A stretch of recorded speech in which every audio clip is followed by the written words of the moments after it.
যে 5 গুণ বুঝিয়ে দেবে তুমি দারুণ বুদ্ধিমত্তার অধিকারী। কোনো কাজে সফল হলে আমরা নিজেদের বুদ্ধিমান মনে করি, আবার কোনো সময় কোনো কাজে কাঙ্ক্ষিত সাফল্য না পেলে নিজেকে মেধাহীন লাগে। অবস্থা অনুযায়ী এসব অনুভূতি আমাদের মনে তৈরি হলেও বুদ্ধিমত্তা যাচাই করার কিছু উপায় আছে।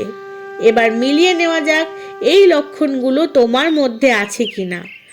লক্ষণ মিলে গেলেই তুমি দারুণ বুদ্ধিমত্তার অধিকারী। 1. প্রখর স্মৃতিশক্তি।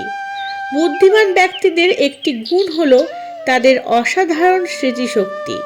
স্মৃতিশক্তির প্রখরতা ব্যক্তি বুদ্ধিমত্তার সঙ্গে গভীরভাবে জড়িত। কোনো কাজের ক্ষেত্রে স্মৃতিশক্তি ব্যবহার করলে বুদ্ধিমত্তা প্রভাবিত হয়।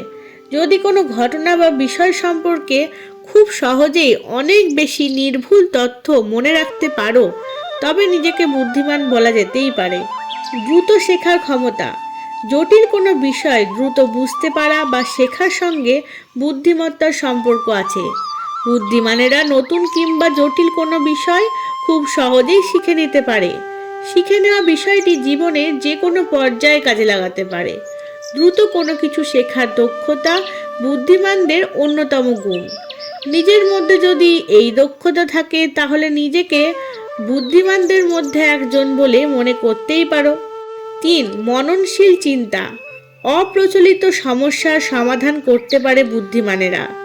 আউটসাইড অফ দ্য বক্স বা বাক্সের বাইরে মৌলিক চিন্তা করতে পারাও বুদ্ধিমত্তার লক্ষণ। অপ্রচলিত সমস্যার সমাধান করতে পারে বুদ্ধিমানেরা। প্রচলিত ধারার বাইরে গিয়ে নিজের চিন্তার সাহায্যে সৃজনশীল কাজ করতে পারো তুমি, তবে তুমি একজন দারুণ বুদ্ধিমান মানুষ। 4. কৌতূহল আর জানার আগ্রহ। চারপাশের জগৎকে নিয়ে কৌতূহল থাকা বুদ্ধিমত্তার প্রমাণ। জ্ঞান বিজ্ঞান নিয়ে অনুসন্ধান করার দৃঢ় ইচ্ছা যদি নিজের মধ্যে খুঁজে পাও, তবে ধরে নিতে পারো তোমার বেশ ভালোভাবেই বুদ্ধিমত্তা আছে, কারণ নানা বিষয় নিয়ে কৌতূহল ও অনুসন্ধানী হওয়া বুদ্ধিমত্তার শর্ত। 5. মনোযোগের মাত্রা।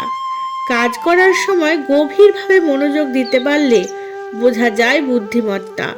বুদ্ধিমানেরা কাজের ক্ষেত্রে অটুট মনোযোগ দিতে পারে, এর সঙ্গে খুঁটিনাটি সব কিছু ভালোভাবে খেয়াল করতে পারে। গভীর মনোযোগ দিতে পারলে বুঝে নিতে হবে তোমার ভিতরে আছে বুদ্ধিমত্তার লক্ষণ। আজ এখানেই শেষ করছি। ধন্যবাদ।